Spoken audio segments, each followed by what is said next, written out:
नमस्कार, welcome to my channel law one should know. अभी इसी मंथ 2022 फरवरी में सुप्रीम कोर्ट ने एक जजमेंट दी है जिसमें नेशनल कमीशन ने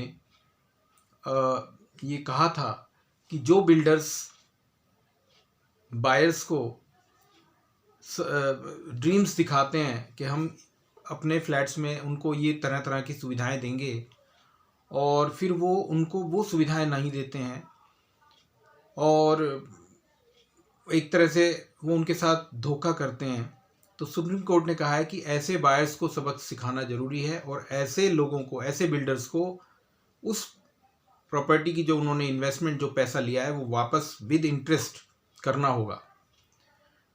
ऐसा आप भी दोस्तों देखते होंगे कि आसपास कई बिल्डर्स अपना फ्लोर्स बनाते हैं और वो उसके बहुत तारीफ़ करते हैं कि हम आपको ये इटालियन मार्बल लगाएंगे और ये करेंगे और फिर लगाएंगे, और फिर वो जब आप खरीदने जाते हो बाद में आपको जब वो मिलता है फ्लैट तो उसमें वो चीज़ें नहीं होती हैं।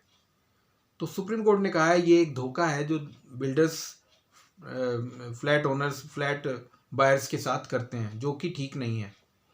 और इसमें पूरा हक है कि इन्वेस्टर अपने पैसे वापस ले सकता है विद इंटरेस्ट। ये अभी जो केस रिसेंटली हुआ है, आयरियो लिमिटेड प्राइवेट लिमिटेड एक बिल्डर की कंपनी है, उसके अगेंस्ट में सुप्रीम कोर्ट ने NCDRC नेशनल कमीशन के जजमेंट को अपहेल्ड करते हुए ये व्यवस्था दी है। तो दोस्तों ये बहुत अच्छी है, जो ऐसे फ्लैट बायर्स के लिए है जिनके साथ धोखे हुए हैं, वो इस जजमेंट का ज़रूर फ़ायदा उठाएं। इस तरह की मैं हाउसिंग के ऊपर अब धीरे धीरे आपके पास और भी कई वीडियोस लाने वाला हूँ। फिर भी अगर आप कुछ जानना चाहते हैं किसी बिल्डर के बारे में या कोई इस तरह का हाउसिंग के ऊपर, तो यू आर वेलकम, और मेरी कोशिश होगी मैं जल्दी से जल्दी उसका आपको जवाब दे सकूँ। Okay, thank you, take care.